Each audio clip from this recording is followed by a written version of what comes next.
What is up? Escaping Fragility. Colin here for another video. I think I look here. It's weird recording on the phone. I had to kind of look to the right of myself. What is a deep life? This is something that I've been thinking about in ways that I didn't realize I could call it a deep life. So Cal Newport wrote a book called Deep Work, which is just fundamental to getting anything done. It's just read the book. Read the book and every day figure out what your deep work routine is, 2 to 3 hours, focused, uninterrupted, no matter what you're trying to do. Even if you work for someone else, if you can build that system into your daily routine, you'll get more done than you can possibly fathom.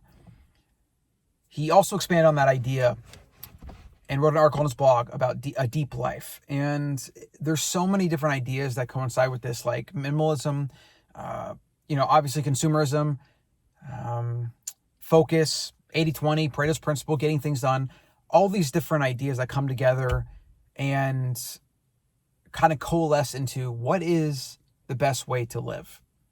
I don't think anybody has that figured out. And I think it's going to change based on who you are and what you're after.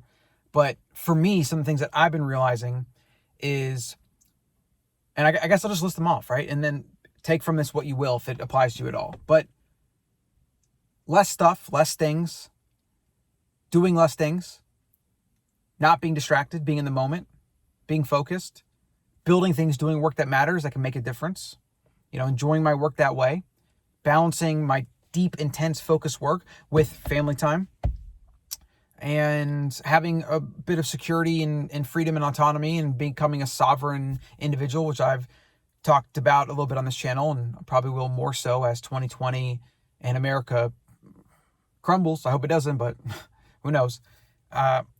The deep life is one, I would say, if I had to define it, is just kind of a focused, simple life of importance and fulfillment. And you'll have happiness in there, but happiness is a loaded term. And a lot of people don't really understand what happiness is, and it's hard to talk about that. But fulfillment, that is another matter entirely. When I'm doing my best work and I'm creating things and I'm building things and I'm productive and I balance that with family time and I'm getting my exercise, I'm getting my vitamin D, I'm taking walks, I'm eating real food, I'm doing those things that I've established are the principles for that deep life for me. When I'm doing those things, I find fulfillment. And I guess you could say I find happiness too. Yeah. I gotta think through that a little bit more. I don't know how I feel about just the happiness word in general. Because I don't believe that humans can just be blissfully happy all the time. I guess if you went the muck route and you just removed everything and you're completely in the moment and you meditate 8 hours a day and you could find nirvana that way, you could end suffering, be happy. Yeah, but I don't want to do that. You're probably not going to do that too, right? We can learn from that and bring bits of that into our life through meditation, mindfulness, mind wandering on walks, which is something I've been doing. So this idea of a deep life is something that you build for yourself. And I've thought about how to help people do that. And so I'll just give you, short video today. I'll give you something to think about. You have to first develop your principles. What do you want from life? Most people chase things that other people tell them they should want. Designer clothes and things and cars and houses and the new Tesla and things that they don't need. They become debt slaves for it. They become slaves to their job, to their income. If that matters to you enough to have the newest pair of Yeezys or Jeezys or whatever they're called, or to have the newest Cybertruck, if that matters to you enough and you want to make the sacrifices and trade your time for those things, that's fine, but identify it. Make sure that's truly what you want. Then be careful about hedonically adapting to that, because the second you get these things, as hedonic adaptation works, you then get used to them and you look for the next fix, right? Just like a drug addict. And you need more and more and more of those things to fulfill you, okay? So a deep life for me definitely includes work. It includes purpose. It includes community. It includes helping others. And in some combination, these a lot of times all work together. The work that you can do can help people, can make the world a better place. And that's where you can find your deep fulfillment and even your happiness. I would say even when it's really hard and painful, you can find happiness from that. So figure out the list of your principles, how you want to live, what matters to you, and then shaping your life based on that, rather than just living in the city you're in because you were born there, or staying at the job you have because you have it and it's your income. Like, these are all things that most people don't think about. They don't plan out. Like, tell me right now, do you have a list of your goals?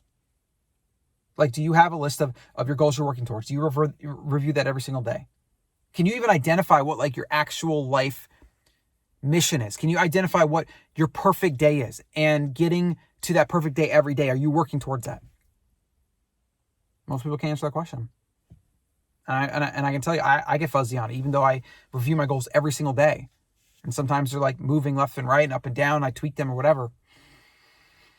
Principles for what you believe, how you want to live life, the things that matter to you. You know, does family matter to you more? Does money matter to you more? Does building the next great, company that's going to change the world, is that what you want to dedicate your life to? You just have to decide. You have to identify. And the more you can identify and decide on these things, the easier it actually is to change them if you need to change them. But think about, how do you change something if you don't even know what it is and what you're going for? It's just like your future is just this vague idea of like what could happen. And it's like, and you have some ideas like what would be nice to happen, but that's not goals. That's not having vision.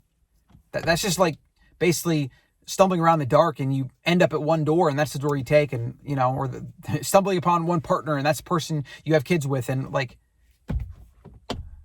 I would say a deep life is a considered, focused life that is thought out, and you have principles, and you fashion your lifestyle to match that. And yes, money is a concern, but I can promise you don't need as much money as you think.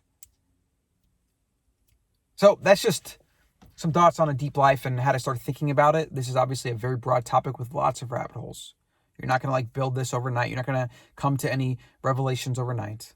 But over time, the more you chip away at this, the more you identify what your goals are and your vision, and the more you get feedback from reality and from real life, the closer you can get to a really clearly defined vision for your future and for living a deep, fulfilled life.